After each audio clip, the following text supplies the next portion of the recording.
All right, guys, Tell the Truth Monday. Outstanding team effort. I'm so proud of our football team, the leadership. I'm so proud of the older guys that stuck around and stayed. I'm so proud of the younger guys that stepped up, played very well. Proud of our coaching staff for blocking out the noise last week and had a tremendous week of preparation. 26 freshmen or sophomores played out of, I think, 48 guys that played. Every point scored on that field was by a freshman or a sophomore. A lot of young guys playing, a lot of next man up. Great job by Corey Raymond and Bill Bush of getting these guys to play in the defensive backfield that hadn't played very much. I thought for the most part they played excellent. On offense, Mac Johnson, 3 TDs, no turnovers. Keyshawn Butte, 108 yards rushing. 108 yards catching the ball, 1 TD, 2 outstanding freshmen. 3 players rushed for over 50 yards. I thought we did a good job of running the football. On defense, the 3 turnovers were critical. Great plays made. Goal line stance, phenomenal job of effort and belief. And then 4 sacks and a sack fumble at the end of the game, set up a field goal and 6 tackles for loss. Special teams, again, lights out. Game-winning field goal, 57 yards, school record by Cage. So proud of him. I don't know. I just watched it on film. I don't know how he saw it go through there, but he knew it. And what a tremendous play. And then again on the field goal rush, Jay Ward, I don't know if he affected him or not, but it went wide left. And Jay had a great rush, and it was a great scheme by Coach Mack. Great field position again by Zach. 5 of 8 went inside the 20. Just overall, got to give the credit to the football team. They did it. They decided they were going to do it on Friday night in the team meeting. Florida's a very good football team, and that was a big win for us in the Swamp. On to Ole Miss, I know Lane very well. Lane has done a phenomenal job at Ole Miss. He's got one of the best offenses in the country because he's one of the best offensive minds. He's done a great job with Matt Corral as quarterback.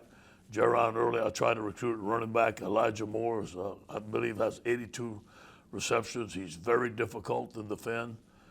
He'll formation you.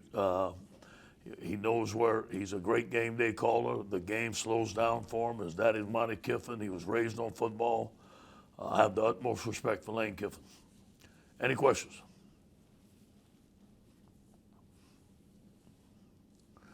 Jockey Lowe, I can't hear you. Can't hear you. No, sir. Brooks.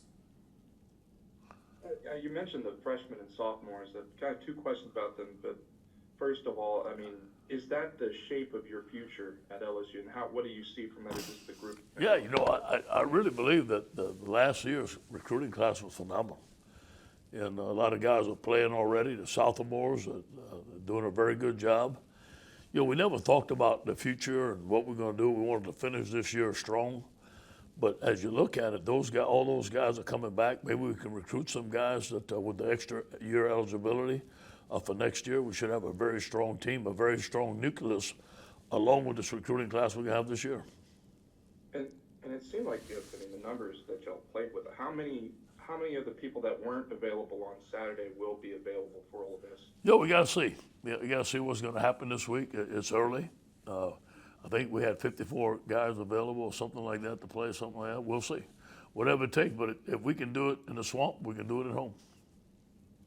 Hey, Coach O, Garland Gill, Fox State in New Orleans. You got a few days until early signing day. I know this program's taken a lot of heat over the last month or so. How big was this game this past weekend to show the kids that the ship will get firm and this team will get back to where it needs to be? Yeah, I think it was huge. I think it's reassurance, and obviously, recruits have a short memory. It's what you did yesterday, and they all watched the game.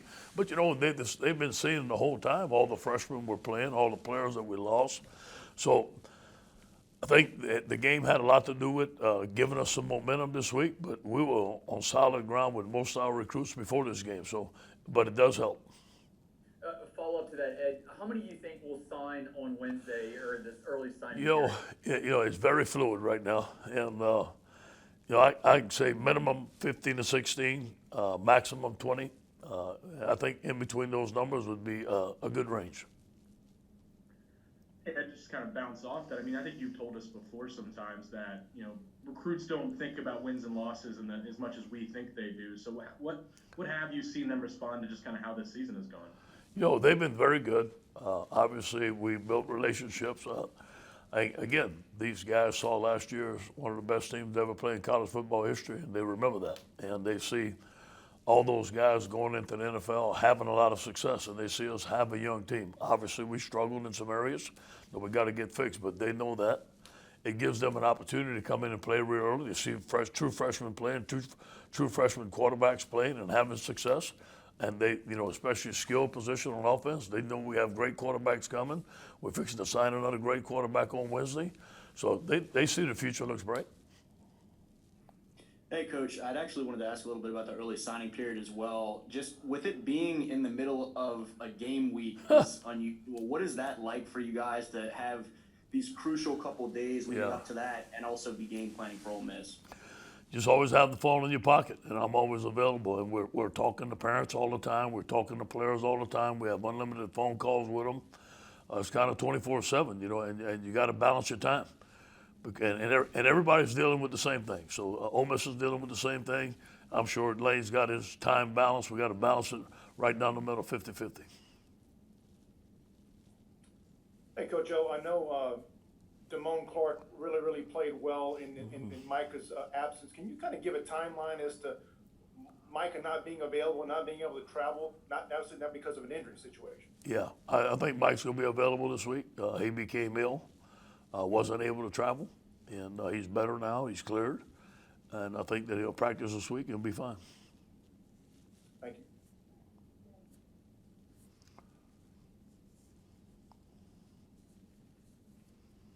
Hey, Ed, you mentioned the respect that you have for Lane Kiffin. Y'all obviously are different ages and you come from different backgrounds, but you both called each other close personal friends. What is it about the two of you that makes you close? Well, Lane came in as a young coach with Coach Carroll. Our first year with Coach Carroll, I believe it was the year 2000, so I've known Lane for 20 years. And we became good friends. I respect him as a coach. There's no question. I respect his knowledge of the game. He got me to leave the NFL to go with him to Tennessee. He was going to come with me when I got the job. If he didn't get a head job, he was going to be my offensive coordinator. So he's a great recruiter. Me and him recruited a lot of great players together. We have a lasting bond. We won 2 championships together. I've coached with him at Tennessee. I remain close with him. We talk about personal things. We share things. I just have the utmost respect for him. Hey, Coach, this is Shay Dixon. My recruiting questions already got answered by you, so I'll ask about the weekend. Is there a memory or a moment when people ask about that game? Fans seem to already share all their memories of it. When you think back on Saturday night, what's that first thought? Yeah, just to see those 3 flags on the field. I didn't see the shoe. Hey, by the way, I've been asked to give a bunch of shoes for Christmas. I don't know why.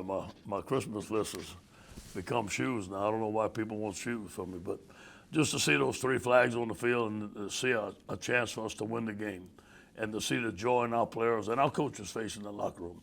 Loved it. Me? Head coach Scooter Hobbs. You said Kiffin has a great offensive mind. What makes a great offensive mind? And kind of follow up to that, what would you say is his calling card?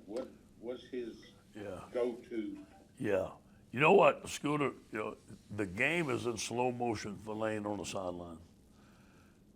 He can see all 22 at one time, much like Dave Aranda could for us. I watch the line, because I'm a line guy. Some guys watch the defensive backs. He watches all 22 at one time. He can tell what they're doing. He can change plays on the line of scrimmage. You've seen him. You've seen him at Alabama whistling, changing plays. He played quarterback. He knows what to do with the football. He understands both sides of the football. So I think his game day calling and his preparation and his recruiting are excellent. And now that you've had a chance to look at the film, were you even more impressed with Max Johnson, his poise? It seemed like he did a good job of looking off defenders and that sort of thing. And I guess we have one more game, so we have to ask you one more time. When will you decide on a starting quarterback for this week? We got to talk about it this week, see what the game plan is. We wanted Max because of his mobility, not that TJ doesn't, and wanted to give Max a chance to start. TJ had his opportunities to do it. He did very well sometimes. I think that we're very impressed with Max's leadership, his toughness, his ability to run the football, his ability to make decisions under pressure. And the biggest thing is no turnovers. And going into the swamp, his first game, think about this. You're a true freshman, you go into the swamp, you're a 23-point underdog, and you win. That tells you a lot about the young man. Hey, Coach. Steve Moulton, WZZN. So since shoes have become a hot topic on your Christmas list, can we expect a new shoe deal for you, Coach? I'm not worried about that. I'm just glad the 3 flags were thrown. That's enough for me. Seriously, though, Coach, you mentioned about Lane Kiffin and really his offensive prowess. How much do you think maybe his dad, Monty Kiffin, has made him kind of the coach he is today? I think he has a lot to do. Monty's still with him. They're best friends. And Monty taught him football.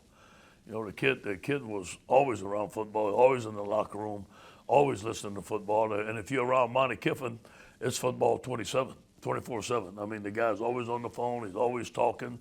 And Lane's just like his daddy.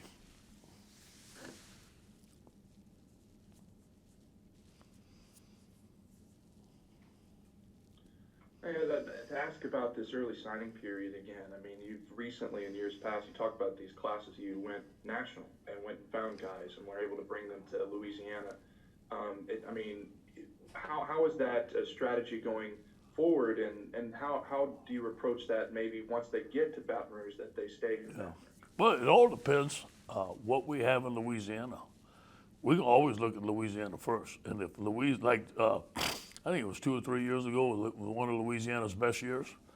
We stayed mainly in Louisiana and Houston or Dallas. I mean, those are going to be the hot areas for us and always will be the hot areas for us. Now, if a young man from the state of California is a great player and he calls us and tells us he wants to come, I'm going to take him. If a guy's from Washington, I'm going to take him in Florida, Atlanta, whatever it is. And Atlanta's always been good to us, so we're always going to recruit there. But we spot recruit those areas because of specific needs.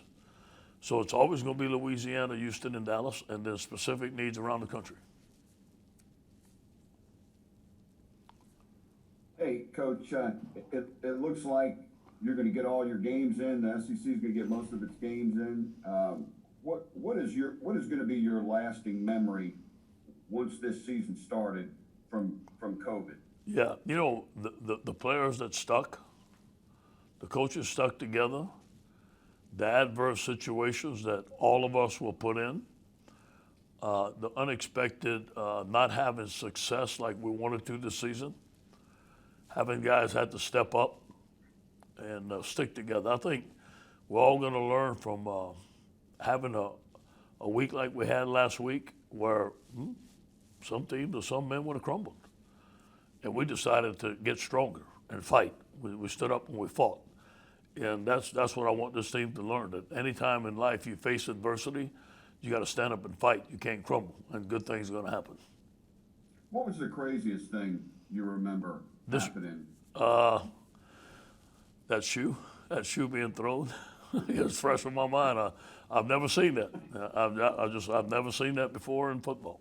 I meant COVID related though. COVID related. I think, Glenn, when we all had to go home, and the roads, there was nobody on the road, and I didn't see another human being, get to talk to another human being for 2 weeks. That was right after spring practice you talking about? Yeah, we all had to go home, and I'm in a home by myself and just watched way too much TV, and then I hate it. I hate being by myself, and I didn't like it. I love being with our staff and our team. Thank you. Hey, Ed, was there something that happened last week that made you all have this turnaround? You talked about a lot of speeches and stuff the night before. Yeah. Was there something that kind of sparked this? Yeah, I think you got to give credit to the players. Players wanted to beat Florida. They dug in. They were not happy. Nobody was. about our performance against Alabama. I give it to Alabama; they're a great team. But we still saw us fight during the week in Alabama, and then the guys decided, hey, listen, this is Florida. We want to represent LSU in the right way. We know what everybody's saying about us out there and all that, and it's not true. We got to show everybody. The only way you got to do it is show them. And I think the Friday night in the hotel was an excellent night. There was a lot of examples. There was a lot of motivational speeches and a lot of motivational videos. And I think our team caught on to it, and they believed. And, I got to say this to you. It was very quiet in the locker room before we went out to Florida. And I was a little bit concerned. But they came out on fire, ready to play. So maybe that's the temperature of our team. I got a couple more. Have you and Lane ever gone head to head like this? In practice all the time. This will be the first game now. Yeah, it'd be the first game. Yeah. In practice, we used to go after it all the time, and we were very competitive, and I loved it. But it'd be the first time. When did y'all cut off communications? You know what? I haven't talked to him much this season. He's been busy doing his thing. I've been doing my thing. I don't talk to any head coaches rarely during the season. And I know you're focused on this year, but last year, exactly to the day, Joe won the Heisman. Yeah. What are your memories of this? It's kind of funny. His dad texted me today, and I didn't know it, but I just said thank you. He told me thank you. I said, what? Thank y'all. And, just a tremendous family, tremendous award for Joe. But you know what? We wasn't finished. And that was big for Joe, but he had his eyes set on a national championship, and he was the leader of that team, and so did his team. So it was a great memory. Hey, Ed in New Orleans. Hope it's going well today. Couple of questions, please. Max Johnson, on one of those scrambles, looked like he was limping at the end of the game. Yeah. Is that going to be a problem this week? And two, the fact that his dad had so much success in the NFL, do you think that's kind of a bleed over to his game, that he's got that poise gene that maybe he learned from his father? No question. No question. I think his dad trained him, and so did his mom. His mom was a great volleyball player. His mama is Mark Rick's sister. There's a lot of football in that family. And just getting to recruit them and knowing Brad and Nikki, the type of people that they are, and then also watching Max play. But I think that all that combined made him a very, very good competitor, just like TJ is. TJ has great parents. They're very similar in a lot of ways. He has a small injury. He's limited today, but I think by the end of the week he's going to be full speed. This will be the last question, Jack. Okay, Jock. I guess we'll just end on that one. Thank you, guys.